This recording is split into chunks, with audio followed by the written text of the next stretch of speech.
Sir Bernard Hogan-Howe is the man the Prime Minister and Mayor of London want running the capital's police. But Conservative backbenchers have other ideas. Tonight, Channel 4 News can reveal that David Davis, a friend of the former Chief Whip Andrew Mitchell, has written to the Commissioner asking some awkward questions. He wants to know if Sir Bernard gave confidential material to the media to support the police's version of events in the Plebgate scandal. It was this programme that revealed grave doubts about claims Mr Mitchell had called officers plebs. The saga caused the top politician to lose his job. Could it now do the same for a top policeman? Here's our political correspondent, Michael Crick. Sir Bernard Hogan-Howe's under pressure. Some senior Tories say he may have to quit. More than 700 interviews, almost 6 months. But the Met inquiry into whether officers lied about Plebgate seems to have got nowhere.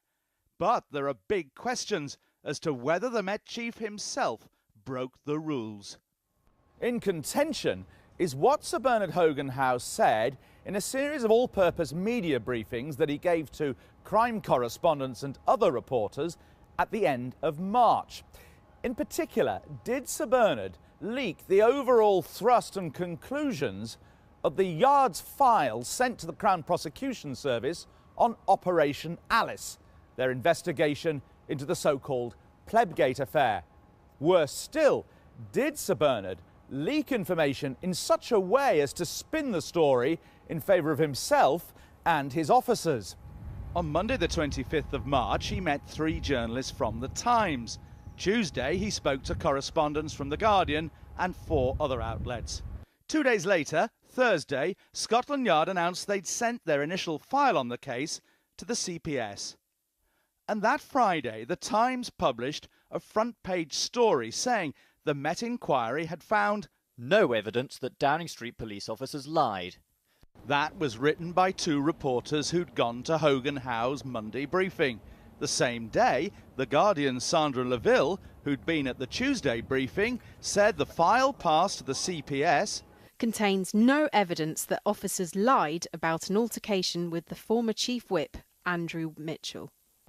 The fact that both articles were written just 2 or 3 days after Hogan-Howe's briefings by journalists who were there, using very similar language, raises the obvious question as to whether Hogan-Howe himself was the source.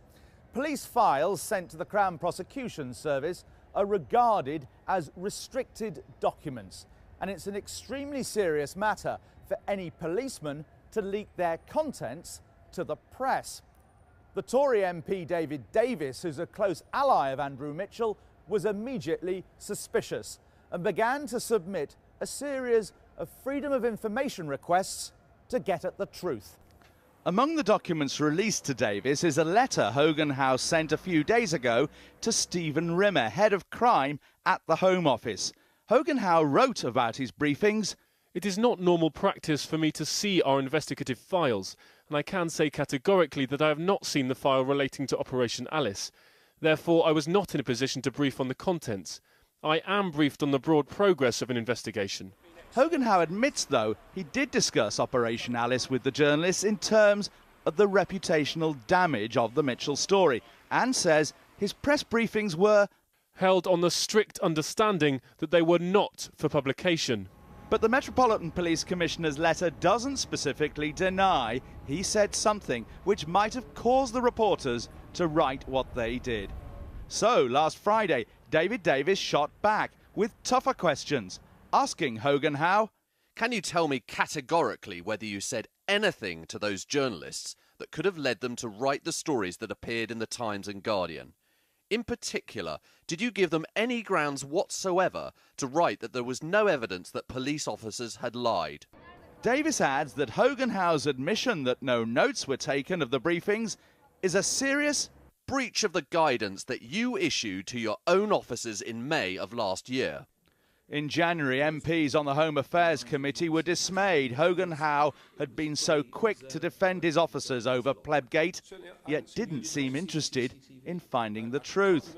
Did you not think of asking Jeremy Hayward to provide you, the Cabinet Secretary, to provide you with a copy of the CCTV? Isn't this a basic policing instinct?